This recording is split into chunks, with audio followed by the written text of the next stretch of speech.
Olá, amigos do Centro Espírita Luz e Caridade Allan Kardec. É uma satisfação, uma vez mais, gravar um vídeo, dessa vez falando sobre o Carnaval. Eu vou aqui apenas expor a minha opinião sobre esse tema. Será um breve comentário com o objetivo de estimular a nossa reflexão sobre esse assunto. Lembrando que o Carnaval desse ano, de 2021, foi suspenso em função da pandemia de Covid-19, o que eu acho uma medida muito acertada, porque não é a hora de nos aglomerarmos, precisamos nos precaver, então eu considero que foi uma medida correta suspender a celebração do Carnaval nesse ano, ok? Mas antes de entrarmos propriamente no tema que vamos discorrer, eu gostaria de falar um pouquinho sobre o que é o Carnaval. Quais seriam, então, as origens do Carnaval? Se fizermos uma viagem no tempo e retrocedermos cerca de 2000 anos e procurarmos nos situar no Império Romano, veremos que lá costumavam acontecer muitas festividades para celebrar a chegada da primavera, celebrar a fertilidade, a colheita da uva. Essas festividades faziam parte da cultura politeísta greco-romana e eram marcadas pela fartura de comidas e bebidas, com muita música, dança, o que tornava essas festividades muito populares. Quando surge o cristianismo, a princípio nas imediações da Judéia e Galiléia, aos poucos os seguidores de Jesus vão expandindo a mensagem cristã pelo Império Romano, alcançando então os chamados gentios, que eram esses politeístas. Aos poucos eles vão se convertendo à nova fé. Porém, apesar de convertidos ao cristianismo, muitos deles tinham dificuldade em abandonar aquelas festividades que eram mais populares. Isso, naturalmente, incomodava as pessoas que exerciam alguma autoridade dentro das comunidades cristãs. Passados alguns séculos, institui-se no calendário cristão o tempo da Quaresma, que seria um período de recolhimento, jejum e oração durante os 40 dias anteriores à Semana Santa. Então, as autoridades cristãs da época determinaram que aquelas festividades, que continuavam sendo celebradas por muitos cristãos, deveriam se encerrar quando se iniciava a Quaresma. Desta forma, os próprios cristãos incorporaram ao seu calendário um momento reservado para aqueles festejos, nos dias que antecedem a Quaresma, que é o período que hoje nós chamamos de Carnaval, e que se encerra na quarta-feira de cinzas, que marca, então, o fim do Carnaval e o início da Quaresma. Então, o Carnaval vai ser trazido para o Brasil pelos próprios cristãos, com a chegada dos portugueses. Com o passar do tempo, o Carnaval vai ganhar contornos típicos da nossa cultura. Feitas essas considerações, podemos então indagar por que os espíritas se preocupam com os festejos de Carnaval? O que acontece no Carnaval que desperta tanta rejeição ou até mesmo o temor de grande parte dos espíritas?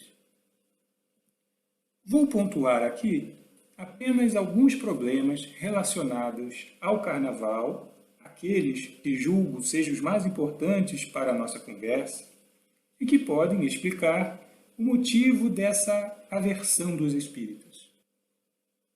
consumo de drogas, que infelizmente é alto no Brasil e acontece ao longo do ano inteiro, costuma aumentar nesse período do Carnaval, de acordo com as estatísticas. De certa forma, isso pode ser explicado pelo grande número de turistas que vêm passar o Carnaval nas grandes cidades brasileiras, sobretudo Rio de Janeiro, São Paulo, Salvador e Recife, entre outras. As denúncias de abuso sexual também aumentam nesse período. Infelizmente, este também é um problema recorrente nessa sociedade machista em que vivemos, mas que piora no Carnaval. E a violência, de uma forma geral, também costuma registrar aumento de ocorrências, em função da grande quantidade de pessoas nas ruas e do oportunismo daqueles que aproveitam a ocasião para cometer crimes. Diante desse panorama, a literatura espírita vai alertar para o ambiente propício para a influência de espíritos mal intencionados e a instalação, ou até mesmo o agravamento, de processos obsessivos. Bom, é evidente que esses padrões de conduta mencionados dão, de fato, abertura à influência de espíritos inferiores. Não há sombra de dúvida quanto a isso. Mas o que eu percebo em grande parte da literatura espírita em geral, e em muitas palestras disponíveis na internet, é um certo exagero, a ponto de nos colocar como vítimas de um ataque organizado de obsessores que se abateria sobre todos os que estivessem participando do Carnaval, inclusive penetrando nas residências através dos aparelhos de TV sintonizados em programação carnavalesca. Essa narrativa, a meu ver, não encontra bases racionais no Espiritismo. Me parece muito mais uma repetição do velho discurso que busca se impor pelo medo e estabelecer uma separação entre bons e maus, luz e treva, Deus e o diabo, que é uma leitura muito superficial, bem rasa mesmo, da complexidade da vida. Na realidade, nós não somos pessoas boas vitimadas por uma horda de espíritos obsessores e cruéis. Vale a pena aqui colocar uma questão. Como acontece o processo de influência espiritual? Em poucas palavras, os espíritos inferiores só podem nos auxiliar na prática do mal quando nós mesmos desejamos praticar o mal. Mas também há outros que se empenham em nos influenciar para o bem, o que restabelece o equilíbrio da balança e nos deixa inteiramente responsáveis pelas nossas escolhas. Portanto, a maneira como nós nos comportamos é que será determinante se seremos vulneráveis ou não à influência de espíritos mal intencionados. Somos nós mesmos que convidamos a nossa companhia espiritual, tanto para o bem quanto para o mal. Então, eu penso que é a maneira como nós encaramos as situações e nos portamos diante delas que fará toda a diferença. Assim, se nós buscarmos enxergar o Carnaval com outros olhos, não estaremos vulneráveis a esse suposto ataque dos obsessores. Daí então surge a seguinte questão: é possível enxergar alguma coisa positiva no Carnaval? É possível ver algo de bom nos festejos carnavalescos? Eu creio que sim. Destaco aqui 3 aspectos que eu considero positivos relacionados ao Carnaval. A geração de emprego e renda, inclusive para muitos jovens desiludidos, sem chance no mercado de trabalho e que encontram oportunidades valiosas em atividades ligadas ao Carnaval. a expressão de arte e cultura popular, muito bonita, muito rica e muito interessante, e os enredos educativos, aqui falando mais especificamente dos desfiles de escola de samba. Então, eu vejo o Carnaval como uma festa muito plural, muito rica e com diversas expressões artísticas e culturais, com abertura de oportunidades de trabalho para escultores, carpinteiros, vidraceiros, costureiras, figurinistas, desenhistas, artesãos das mais diferentes especialidades, que vão produzir alegorias, fantasias, adereços, além da composição musical, da apresentação de danças que a nossa cultura tão rica proporciona.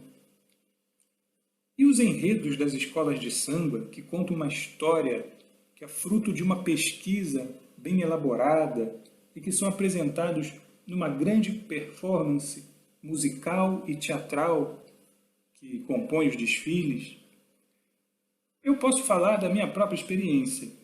Eu, apesar de ser muito reservado, de não gostar muito de aglomerações, mas eu sempre gostei do carnaval e sempre procurei extrair o melhor desta grande manifestação artística e cultural. Quando criança, meu pai me levava para ver e admirar os carros alegóricos, que ficavam, à época, estacionados na Avenida Presidente Vargas, nos dias do desfile. Posteriormente, eu assistia aos desfiles, prestando atenção aos enredos apresentados. Assim, aprendi muita coisa, desde 1982, quando comecei a assistir os desfiles. Para exemplificar, nesse mesmo ano, em 82, a Unidos da Tijuca apresentou um enredo sobre Lima Barreto, escritor brasileiro, e eu tive acesso a informações que só muito tempo depois eu viria a rever na educação formal. Em 1988, celebrando o centenário da abolição da escravatura, a Unidos de Vila Isabel apresentou Kizomba, a Festa da Raça, um desfile belíssimo. Em 1989, celebrando o centenário da proclamação da República, a Imperatriz Leopoldinense apresenta Liberdade, Liberdade, abra as asas sobre nós, com um primor na reconstrução do figurino da época, uma verdadeira aula de história. E mais recentemente, em 2020, a Mangueira levou para a Avenida o Jesus da Gente, um enredo que nos faz refletir sobre o Jesus que nós construímos conforme a nossa conveniência, para satisfazer o nosso gosto e, muitas vezes, justificar as nossas atitudes. Também tive a oportunidade de estar em Salvador nos dias que antecedem o Carnaval e pude ver grupos musicais formados por jovens interagindo com a população que cantava e dançava a passagem desses grupos. Também estive em Recife nos dias que antecediam o Carnaval e pude observar de perto os grupos de maracatu, as apresentações de frevo e de ciranda, traços da nossa cultura que ainda são preservados no Carnaval pernambucano. Portanto, são aspectos que eu considero muito positivos, que eu sempre procurei enfatizar, ciente, claro, dos problemas relacionados ao Carnaval, mas buscando sempre extrair o melhor desses festejos. Com isso, eu quero dizer que eu não recrimino quem se afasta dos festejos carnavalescos, mas também não demonizo o Carnaval. Deixando isso mais claro, é natural e perfeitamente compreensível que as pessoas que não gostam de participar do Carnaval se retirem para descansar, para aproveitar esse feriadão ou para realizar outras atividades mais condizentes com o seu gosto. O que eu não considero razoável é achar que precisamos nos afastar do Carnaval porque representa um perigo que pode nos levar a cair em tentação. Ora, a tentação está dentro de nós, não está fora. Se precisamos ou achamos que precisamos fugir do carnaval porque não conseguimos lidar com esses problemas, como conseguiremos resistir a essas mesmas supostas tentações se elas persistem durante o restante do ano? Porque esses problemas estão presentes no dia a dia e se refletem nas estatísticas vergonhosas de homicídio, feminicídio, crimes de homofobia, violência doméstica, estupros, pedofilia, crimes que acontecem nas residências, acontecem também no ambiente, no transporte público, onde aqui no Rio de Janeiro, por exemplo, trens e metrôs precisam reservar vagões específicos para as mulheres, para protegê-las do assédio que elas correm o risco de sofrer durante o ir e vir de casa para o trabalho. Acontece nos ambientes de trabalho, acontece nas festas, sejam as festas rave da classe média, sejam os bailes funk da periferia. Então, precisamos aprender a lidar com isso, dando o nosso exemplo, levando para os ambientes onde nós frequentamos o que nós temos de melhor, estar no mundo sem ser do mundo. Enfim, eu penso que a demonização do carnaval reproduz um discurso religioso fundamentalista, que divide o mundo superficialmente entre os bons e os maus, e nós, claro, sempre nos colocamos no lado dos bons e os outros são os maus. Esse fanatismo já nos trouxe muitos problemas ao longo da história. É um discurso que desqualifica o outro, criando um estereótipo negativo daquele de quem queremos nos diferenciar. Nesse caso específico, o folião de carnaval, a pessoa que participa dos festejos, acaba sendo também demonizada. Vamos lembrar que até mesmo Jesus foi vítima dessa crítica superficial e estereotipada. Se vocês derem uma olhada lá no Novo Testamento, nos textos dos evangelhos canônicos, sobretudo Mateus, Marcos e Lucas, vocês verão que Jesus era acusado de ser um comilão e beberrão, de andar com gente de má vida e realizar curas em nome de Beelzebu, o príncipe dos demônios. Ora, se Jesus voltasse hoje, será que ele não seria acusado das mesmas coisas? E ainda pelos religiosos, que do alto da sua prepotência se consideram melhores, porque não se misturam com essa gente de má vida. Não comem nem bebem nesses festejos mundanos. Será que não incorreríamos no mesmo erro? Será que não nos comportaríamos como fariseus modernos, como diria Kardec, que só tem das virtudes o verniz? Que a gente, então, não repita esse erro de se achar numa posição superior aos demais. Aquele que estiver sem pecado, que atire a primeira pedra. Assim, meus irmãos, reparto com vocês a minha visão sobre o carnaval e espero que ela sirva para a reflexão. Ninguém é obrigado a concordar comigo, mas eu peço que procurem pensar sobre esse assunto, tá bom? Então, que todos possam estar bem, se cuidem, fiquem com Deus e até uma próxima oportunidade.